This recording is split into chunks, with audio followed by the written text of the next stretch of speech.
నా పుట్టినరోజు రోజు ఉదయం నుంచి ఫోన్ ఆగలేదు. నాన్న, కజిన్స్, ఫ్రెండ్స్, కొలీగ్స్ అందరూ ఒక్కొక్కరిగా కాల్ చేసి విష్ చేశారు. కానీ ప్రతిరోజు ఉదయం నాకు ఫస్ట్ కాల్ చేసే అమ్మ మాత్రం ఆ రోజు కాల్ చేయలేదు. ఇంకొంచెం తర్వాత చేస్తుంది అనుకున్నా మధ్యాహ్నమైంది, సాయంత్రమైంది, రాత్రి కూడా అయిపోయింది. ఫోన్ స్క్రీన్ని మళ్ళీ మళ్ళీ చూస్తూనే ఉన్నాను. అమ్మ కాల్ కోసం ఎదురుచూస్తూనే ఉన్నాను. కాని ఆ కాల్ మాత్రం రాలేదు. మరుసటి రోజు ఎప్పటిలాగే అమ్మ కాల్ చేసింది. రోజూ ఎలా ఉన్నావు, తిన్నావా, జాగ్రత్తగా ఉండు అని మాట్లాడి ఎప్పటిలాగే కాల్ కట్ చేసింది. ఆ క్షణంలో నా మనసులో చిన్న ఆలోచన వచ్చింది. అమ్మ చదువులేదు కదా, డేట్స్ గుర్తు ఉండకపోవచ్చు.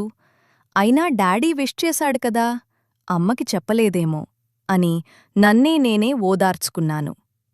మళ్ళీ నేను కాల్ చేద్దామనుకున్నా, కాని కాల్ చేయడానికి ముందే ఒక ఆలోచన వచ్చింది. ఈరోజు నా పుట్టినరోజు, కాని నిజంగా చూస్తే ఇది నా రోజు మాత్రమే కాదు, నన్ను ఈ ప్రపంచానికి తీసుకువచ్చిన నా అమ్మనాన్నల రోజు కూడా. అమ్మా, నన్ను 9 నెలలు మోసి నొప్పిని నవ్వుగా మార్చి నా మొదటి శ్వాస కోసం ఎదురుచూసింది. నేను ఏడ్చిన మొదటి క్షణంలో ఆమె కళ్ళలో మాత్రం ఆనందం, కన్నీళ్లు. నాన్న నన్ను మొదటిసారి చేతుల్లోకి తీసుకున్నప్పుడు ఆయన గుండెలో పుట్టిన గర్వం ఆ రోజునుంచి ఈ రోజు వరకు తగ్గలేదు. నాకోసం తన అలసటని కూడా దాచుకున్నాడు. నా భవిష్యత్తు కోసం ఎన్నో కలలు కట్టాడు. నా పుట్టినరోజు అంటే కేక్ కట్ చేయటం మాత్రమే కాదు, అమ్మ నన్ను కన్న రోజు గుర్తు చేసుకోవటం, నాన్న నన్ను చూసి మురిసిపోయిన రోజు గుర్తు చేసుకోవటం. ఈరోజు నేను నవ్వుతూ ఉన్నానంటే అది వాళ్ల త్యాగాల వల్లే, నేను ఎదిగానంటే అది వాళ్ల ప్రేమ వల్లే. అమ్మా, నాన్న, నా పుట్టినరోజు శుభాకాంక్షలు నాకు చెప్పే ముందు నేను మీకు చెప్పాలి. ఈరోజు నా రోజు మాత్రమే కాదు, మీ ఇద్దరి రోజు కూడా. నా జీవితంలో ఉన్న ప్రతి ఆనందం మీరిచ్చిన వరం. నా పుట్టినరోజు సందర్భంగా మీకొక పెద్ద థాంక్యూ. నన్ను ఇంత ప్రేమగా పెంచినందుకు, నన్ను నాలాగా ఉండనిచ్చినందుకు. Happy day to my parents.